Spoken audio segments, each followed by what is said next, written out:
Assalamualaikum warahmatullahi wabarakatuh. Waalaikumsalam warahmatullahi wabarakatuh. Halo teman-teman semua, bagaimana kabarnya? Lancar kan puasanya? Semoga kita semua selalu dalam lindungan Allah Subhanahu wa Ta'ala. Amin.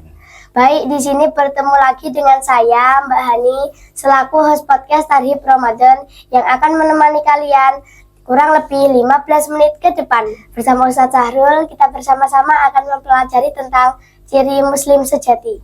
Assalamualaikum Ustadz. Waalaikumsalam warahmatullahi wabarakatuh. Bagaimana kabarnya? Alhamdulillah Mbak Hani, sehat Mbak Hani gimana? Alhamdulillah. Masih semangat puasanya? Masih. Alhamdulillah. Pasti kalian semua sudah tidak sabar kan apa yang akan kita bahas bersama? Kepada Ustadz Sahrul, dipersilahkan. Terima kasih Mbak Hani atas waktu dan kesempatannya. Assalamualaikum warahmatullahi wabarakatuh. Waalaikumsalam warahmatullahi wabarakatuh. Alhamdulillah nahmaduka Allahumma ala ma'namtana bidinikal qawim wa hadaitana bi syiratikal mustaqim. Nusalli wa nusallimu ala sayyidina Muhammadin al-Mustafa wa ala alihi wa sahbihi ahli siddiqi wal wafa amma ba'du. Pemirsa Misja Official yang dirahmati Allah, semua saja penonton, dan semoga kita semua yang hadir di sini Mbak Hani, Ustadz Sahrul, bisa diberikan makmunah, pertolongan, hidayah oleh Allah Subhanahu wa Ta'ala untuk memaksimalkan sisa-sisa bulan Ramadan ini. Kali ini teman-teman kita akan belajar tentang ciri muslim sejati gitu ya. Melanjutkan hadis ke-12. Jadi hadis ini diriwayatkan oleh Abu Hurairah radhiyallahu taala qala Rasulullah sallallahu alaihi wasallam. Dawuhnya kanjeng Nabi seperti ini Mbak Ani. Min husni islamil mar'i tarkuhu ma la yanihi. Termasuk kebagusan keislaman seseorang, maka tadi saya katakan judulnya apa? Ciri muslim sejati adalah tarkuhu ma la yanihi. Orang tersebut meninggalkan sesuatu yang tidak berarti, sesuatu yang tidak bermakna baginya. Wah, ini penting sekali, meskipun Ustadz Sahrul juga belum bisa menerapkan sepenuhnya, apalagi di zaman medsos seperti ini.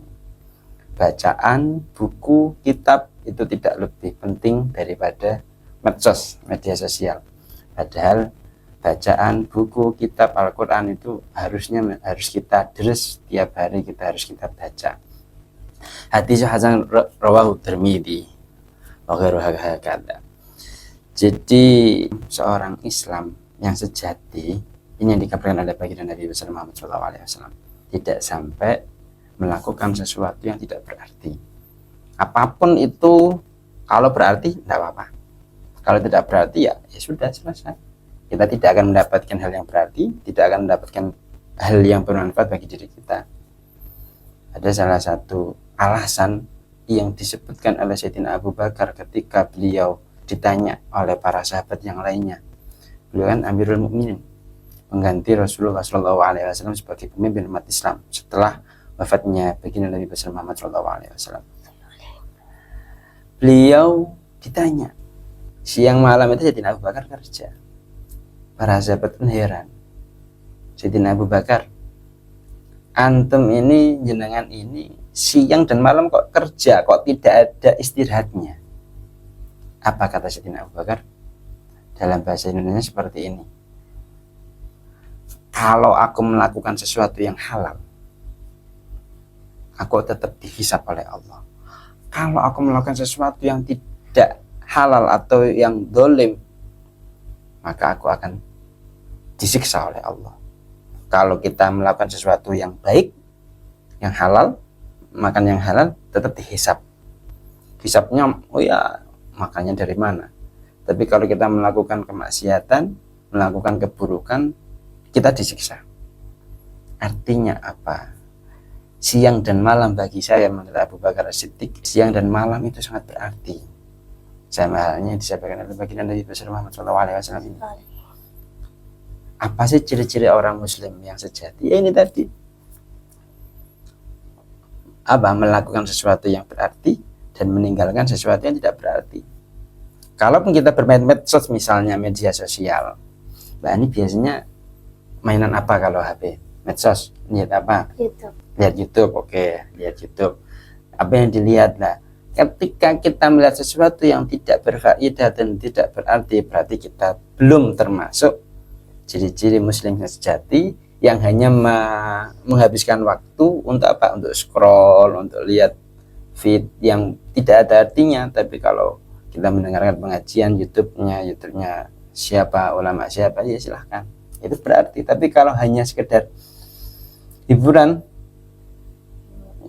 kira-kira bermanfaat apa tidak? Tidak. Berarti apa tidak kira-kira? Tidak berarti di hadapan Allah Subhanahu wa taala. Inilah pentingnya. Ya meskipun Ustaz Zarul juga masih belum bisa, apalagi niat hati ingin hanya upload reels atau upload cerita di IG misalnya, tiba-tiba malah senang untuk melihat reels dan lain sebagainya, senang melihat beranda informasi. Nah, ini hadis ini perlu kita renungi bersama-sama sebagai manusia yang hidup di serba internet ya. Kira-kira Mbak Ani tanpa HP, tanpa handphone, tanpa gawe selama sehari bisa apa tidak kira-kira? Kelihatannya sulit ya.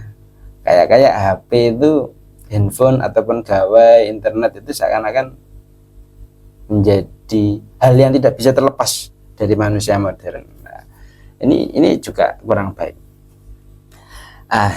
Jadi ada rumusnya.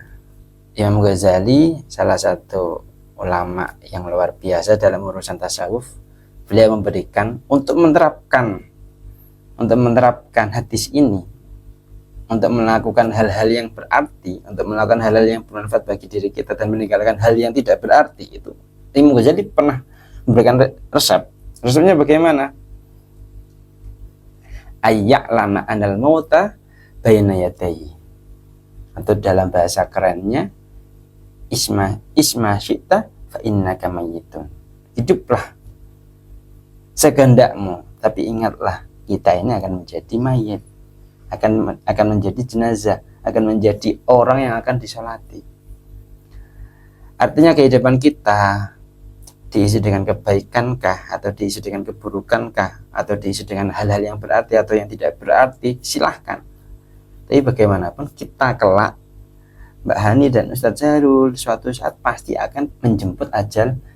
Ajal akan menjemput kita. Malaikat maut akan datang kepada kita dan melaksanakan takdirnya Allah, melaksanakan ketentuannya Allah. Ada makalah yang mungkin agak sulit difahami ya, meskipun ini sering disampaikan oleh para ulama kita. I'malid dunya ka'annaka ta'ishu abadan, i'malil akhirataka ka'annaka tamutu abadan. Termasuk agar kita melakukan hal-hal yang baik adalah kita merasa bahwa melakukan perkara dunia itu, atau mencari perkara dunia itu ibarat kita masih hidup selamanya, Mbak Ani. Misalnya nih, handphone itu perkara dunia apa tidak? Perkara dunia. Misalnya Mbak Ani punyanya handphone biasa, pengen enggak kira-kira punya HP yang bagus, iPhone misalnya, atau pengen ya, tapi itu perkara dunia, Mbak Ani. Artinya perkara dunia, anggap saja kamu masih lama hidupmu masih berlama-lama, sehingga kamu tidak usah perlu mengkhawatirkan, kelihatannya besok bisa beli deh. Tidak harus sekarang, tapi besok bisa beli. Insya Allah saya masih bisa hidup. Seakan-akan kita masih hidup lama. Tapi kalau urusan akhirat, i'malil akhiratika ka'annaka tamutu abadan. Kalau kita mengerjakan sesuatu yang berurusan akhirat, sholat 5 waktu, puasa, zakat, dan lain sebagainya, ibadah-ibadah yang wajib bagi kita lakukan, tidak boleh kita tunda. Untuk apa? Seakan-akan kita akan mati besok. Kita masih hidup ini sekarang. Besok kira-kira ada enggak yang bisa memastikan bahwa masih hidup besok ini loh? Enggak toh? Belum tentu toh? Belum tentu. Semuanya takdirnya Allah, kaitan kematian tidak ada yang tahu. Maka kita perlu menanam pada diri kita, Mbak Hani, untuk melakukan kebaikan. ya enggak boleh ditunda. Jangan sampai ditunda. Kalau bisa sekarang. Kalau bisa sekarang, mengapa harus besok? Apakah besok masih hidup? Belum tentu. Gitu ya kira-kira. Maka pentingnya, Masya Allah. Maka ada salah satu ulama itu ditanya, sebutkan apa yang paling dekat dengan kita. Dan yang kedua, apa yang paling jauh dengan kita. Kemudian ulama ini menjawab, yang paling dekat dengan kita adalah kematian. Yang paling jauh adalah masa lalu. Bisa enggak kita kembali ke masa lalu? Tidak. Bisa enggak Mbak Hani kembali kelas 2 MI misalnya, ketika Ustadz Ajar dulu kelas 2 pernah Ustadz Ajar ya? Bisa apa tidak kira-kira? Tidak. Tidak bisa. Begitupun yang paling dekat adalah kematian. Tapi kematian tidak ada yang tahu kapan kita mati. Berarti rahasia Allah. Iya, ya rahasia Allah. Maka Mbak Hani kalau tidur doa apa tidak kira-kira? Doa. Doanya gimana? Bismillahirrahmanirrahim. Ahya wa bismika amut. Artinya apa? Saya menyebut nama Allah, ya Allah, engkaulah yang menghidupkanku, engkaulah yang mematikanku. Bismika Allahumma ahya, berkatmu ya Allah aku hidup dan berkatmu lah aku mati. Tidur itu disebut oleh para ulama sebagai mati kecil.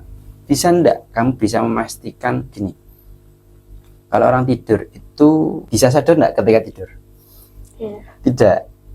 Bisa enggak ketika tidur kita memaksimalkan tubuh kita untuk beraktivitas? Enggak bisa.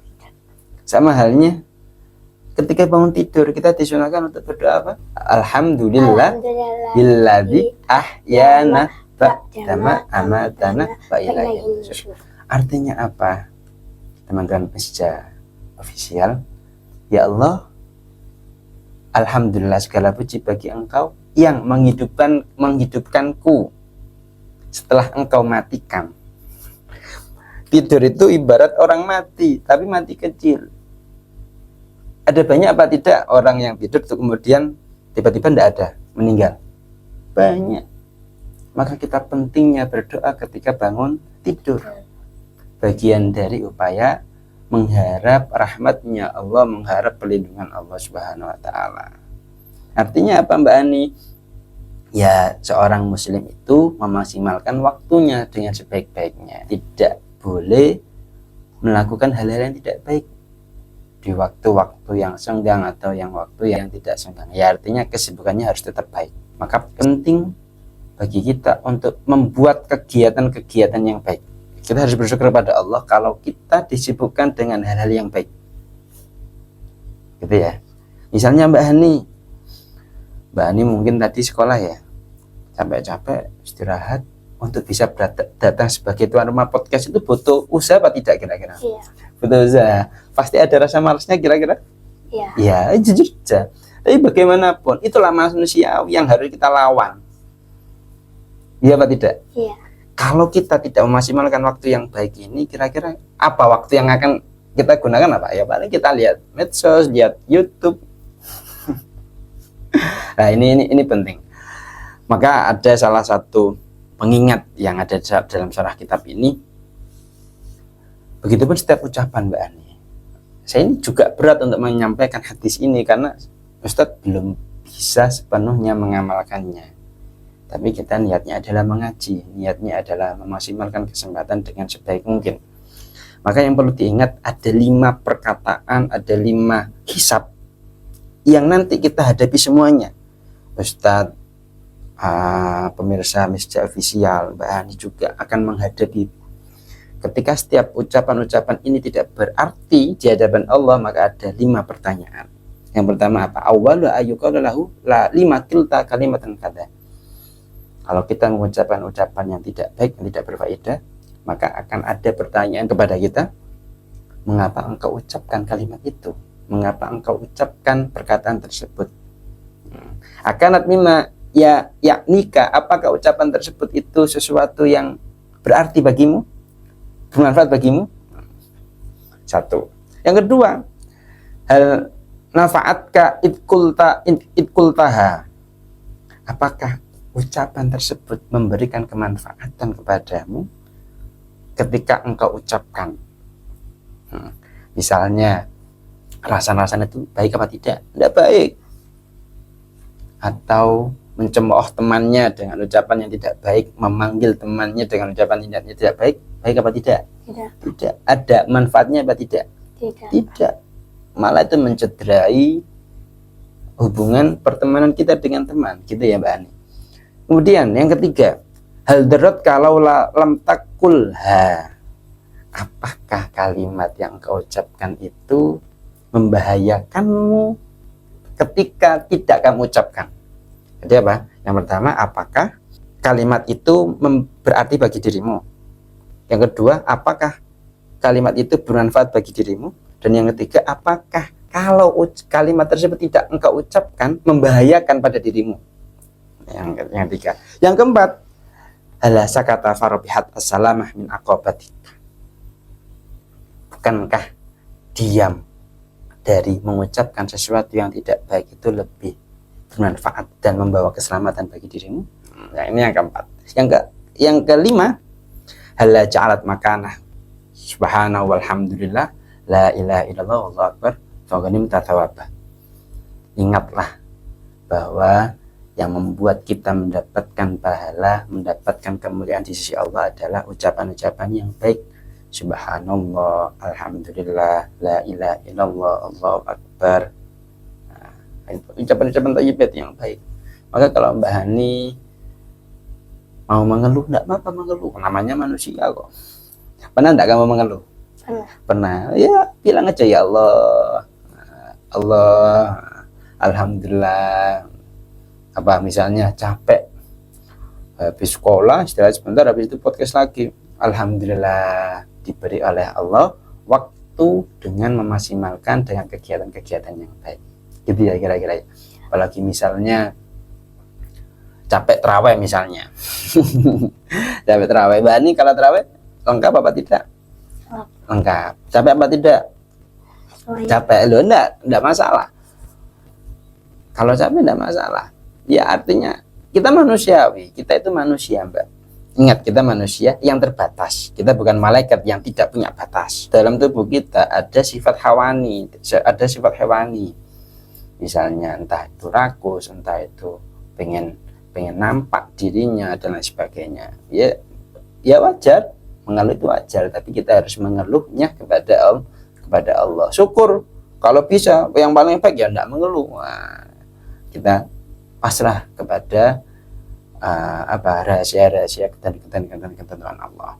Semoga kita ngaji ini, belajar hadis ini min husni islamil mar'i tarku ma la ya'ni, agar kita bisa menjadi pribadi muslim sejati. Karena bagaimanapun kita perlu memaksimalkan waktu demi waktu dengan yang baik-baik. Maka dalam salah satu surat dalam Al-Qur'an, di mana ada surat wal asri. Gimana Mbak Ani surat wal asri?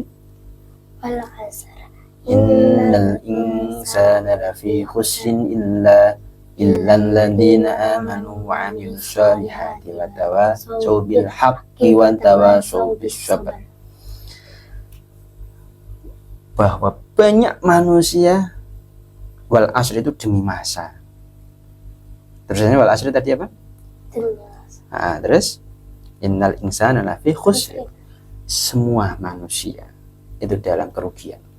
Illal ladzina amanu wa 'amilus shalihati wa tawassaw bil haqqi wa tawassaw bis sabr.